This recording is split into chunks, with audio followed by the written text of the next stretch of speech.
به نام خداوند بخشنده مهربان. دوستانم، میدانم درد فراق سخت است. دور از وطن، دور از بستگان بسیار سخت است. یکی از فراق زن و فرزندان، یکی از فراق پدر و مادر و یار و دوستان رنج میکشد. میدانم هرگاه که درد هجران و سوز فراق تو را به نهایت رسید، مخصوص وضوع بگیر و در خلوت با پروردگار خیش راز و نیاز کن. او که صدای تو را میشنود، او که حاضر و ناظر بر همه اعمال بندگانش هست و از پدر و مادر نسبت تو مهربان تر است.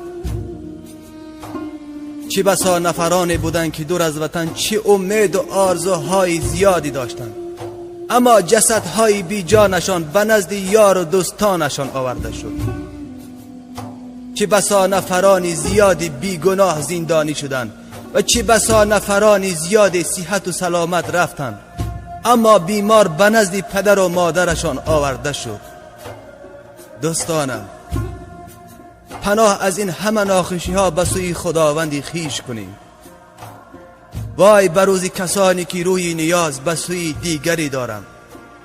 چه بسا نفرانی اند که از یاد خدا غافل شدند، خداوند را فراموش کردند، دست به شراب و دزدی و زنا زدند و با اعمال زشت و ناپسند خیش شیطان را از خودشان خوشحال کردند.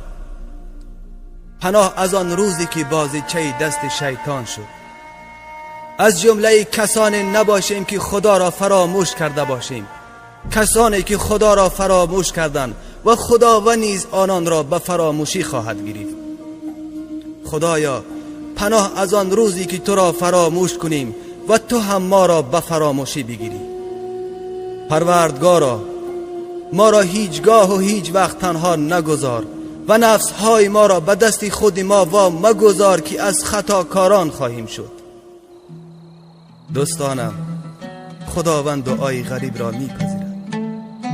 در حق دوستانی که بی گناه زندانی شدند دعای خیر را فراموش نکنید و در حق برادرانی که بیمار هستند و در حق ما نیز دعای خیر کنید. مواظب خودتان باشید، امانتهایتان را خیانت نکنید، پدر و مادر را نگران نکنید، صحت و سلامت برگردید. شما را به خدای خیش می سپارم. خداوند همه ما و شما را در پناهش بگیرد.